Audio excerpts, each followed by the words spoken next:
स्वामी आज जी तो मीनाक्षी जी गले में खुर पुर कम हो रही है, बहुत कम हो रही है, आवाज भी अब जो खुलकर मैंने निकल बताया रही उसका है। पालन किया। जी जी बिल्कुल, पानी भी पिया, गार्गल भी किया, और अब जो इसने चना क्या किया, खाने का नुस्खा मैंने आपने दिया पूछा था क्या कर रही हो, हाँ। तो बोले 3 टाइम दूध पी रही हूँ। हाँ, दूध बंद कर दिया था ना। जी दूध जी से बहुत ज्यादा कफ पड़ता है, जब कफ कोल्ड सर्दी जुकाम हो जाए तो दूध बंद कर दो। ये 3 टाइम दूध पी रही थी, फिर बोले बाबा जी गला रुंध गया। मैंने कहा पूरी समाधि में चली जाएगी, दूध बंद कर। और इसने फिर अनार पपीता और चना खाया। ऐसे अपने गुरु की बात माननी चाहिए। और देखो, नहीं तो अभी तक मीनाक्षी जी के गले का मोक्ष हो गया होता, गला गया। बच गया मोक्ष होने से। हमें रोगों का मोक्ष करना है, गले का मोक्ष नहीं करना। बिल्कुल ये स्वामी छोटी जी, छोटी बातें, ये छोटी तो ये छोटी देखो, बातें हैं जो अक्सर ऐसे आप कार्यक्रम बोलते में प्राणायाम बताते भी, हैं। ये तो मैंने कुछ व्यायाम बताए थे। स्वामी जी मैं कह रही हूँ, ये छोटी छोटी बातें हैं जो अक्सर आप कार्यक्रम में बताते हैं, जिस पर ध्यान दिया जाए तो बीमारियों की शुरुआत को ही रोका जा सकता है।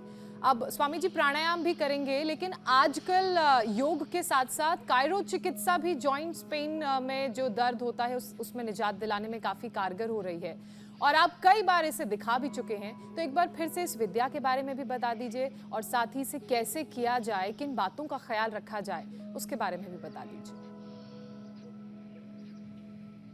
तो देखो, एक तो कायरोप्रैक्टिक है, एक वात मोक्षण है, रक्त मोक्षण है जो इधर चल रहा है।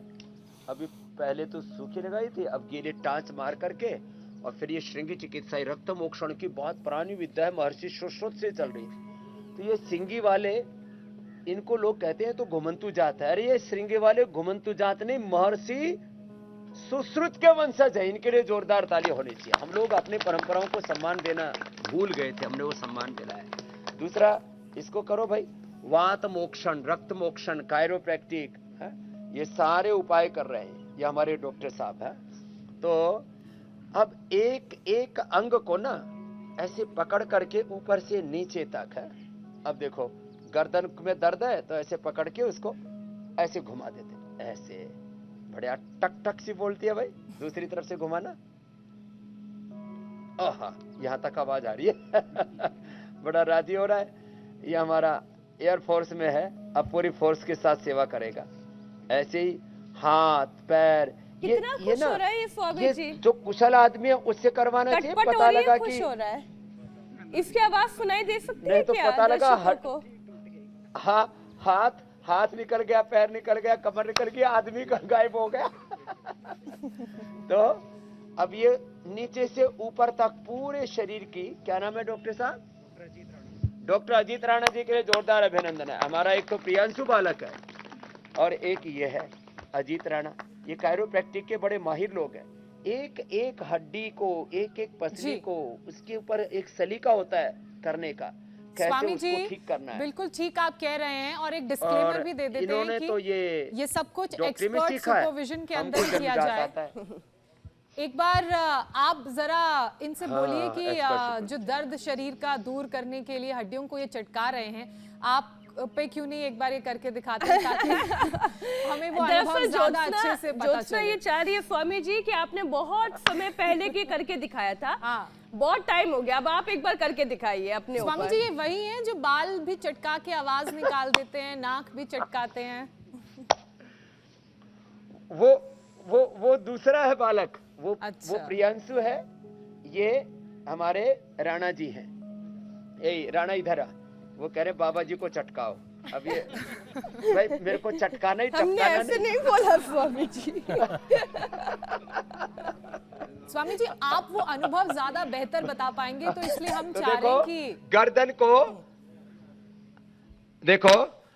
अब देखो, ये ना गर्दन का जो दर्द होता है ना, कंधों का दर्द होता है, उसको ऐसे हल्का सा पीछे से दबाते हैं, मिडुला में दबाते हैं, दोनों तरफ रीढ़ की हड्डी की मणकों को दबाते हैं, और फिर मेरी भी गर्दन चटका भाई। हाँ हाँ ढीला, हाँ ढीला छोड़।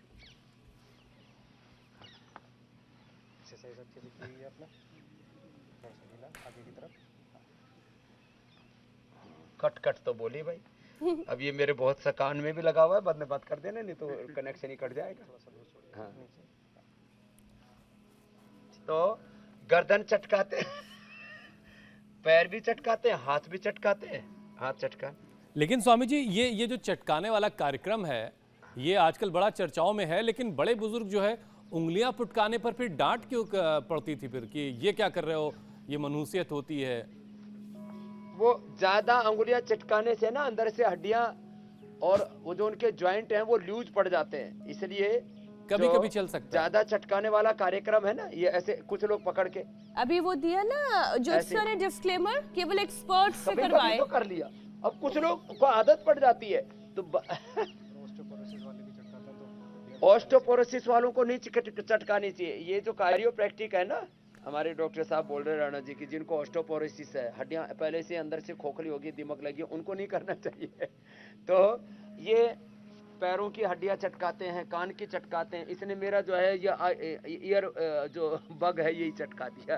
तो वैसे आपने इतनी अच्छी ग्रीसिंग कर रखी है स्वामी जी की आवाज तो शायद ना आई होगी, लेकिन ठीक है। वैसे हुसैन, ये अनुभव मैंने पिछले साल लिया था जब मैं पतंजलि गई थी, तो स्वामी जी के जो स्टूडेंट्स हैं वहाँ पे उन्होंने ये चटकाने वाला कार्यक्रम मेरे साथ भी किया था, तो एकदम से दर्द दूर भाग जाता है। अच्छा स्वामी जी, एक और विषय हम ले लेते हैं। स्वामी जी, बड़ा जबरदस्त है। इस धरती पर शायद ही कोई ऐसा हो जो मोबाइल का इस्तेमाल ना कर रहा हो। मतलब छोटे बच्चे से लेकर बड़े बुजुर्ग, गांव देहात से लेकर मेट्रो, अर्बन, मतलब हर जगह फोन का इस्तेमाल हो रहा है। लेकिन इस्तेमाल के साथ साथ बेजा इस्तेमाल भी हो रहा है और इससे पोस्चर बिगड़ रहा है। अब स्टडी की बात तो ये है कि गर्दन के पीछे बच्चों को गलत पोस्चर में बैठ के उसका इस्तेमाल कर रहे हैं। जी जी जी, उभार बन रहा है, बच्चों को भी बन रहा है, बड़ों को भी बन रहा है। ये जो हिस्सा होता है, तो स्वामी जी ये जो गर्दन के पीछे का हिस्सा है उसमें जो ये उभार बन रहा है, अगर किसी के बन गया है तो उसे खत्म कैसे करें और पोस्चर क्या होना चाहिए ये भी समझाएं। फोन लेकर के पहले तो हाथ से दूर रख दें। यहाँ से मैंने देखा लोगों को जी। ऐसे 1-1 किलो जैसी गांठ जैसी दिखने लगती है, यहाँ पर ऐसे इधर पूरा मोटा मोटा सूज जैसा जाता है, वहाँ पर गठान जैसी बन जाती है, सिस्ट जैसी उभर जाता है, पूरा कुबड़ापन आ जाता है। तो उसके लिए एक तो गोमुखासन करें, भुजंगासन करें और इधर आओ आस्था बिटू। तो ये जो पोस्चर बिगड़ते हैं ना, एक तो बच्चे ऐसे मोबाइल लेकर के इधर बैठो और ऐसे बैठ जाएंगे, कुछ तो आंखें गाड़ करके और कुछ तो कंबल और रजाई ओढ़ करके, जिससे कि माँ बाप देखे नहीं। सब अनुभव है। हाँ। नहीं, मैंने कार्यक्रम नहीं किया था, मैं तो बच्चा था मोबाइल ही नहीं था। तो ऐसे ऐसे देखो, और फिर उसमें आंखें काट लेते, तो आंखों के ऊपर रेज आती है ना, आंखें खराब होती हैं, गर्दन टेढ़ी होगी ऐसे, है ना, ऐसे बैठते हैं। फिर जो है बहुत तरह के विचित्र विचित्र पोज बनाते हैं। उससे बचने के लिए खड़े हो आस्था जी, सूर्य नमस्कार करना चाहिए रोज। 1 2। अब ये छोटे छोटे बच्चे ऐसे लग गए ऐसे।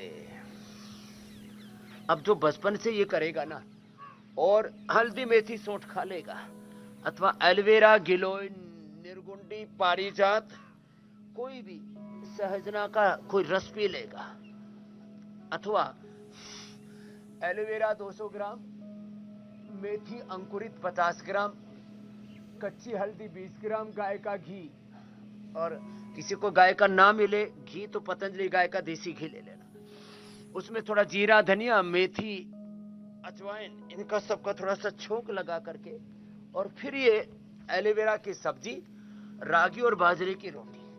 अब ये रोज करना है ऐसे, एक रिदम के साथ, आराम आराम से। तो फिर सारे जो खराब पोस्चर है ना, और भुजंगासन और मरकटासन, इतना कर लिया तो बात बन जाएगी। और इतना करने के बाद स्वामी जी फिर कहा कि अब हम फिर फोन का इस्तेमाल करेंगे तो क्या होगा? और जैसे हम तो जा बेटा, खुश रहो।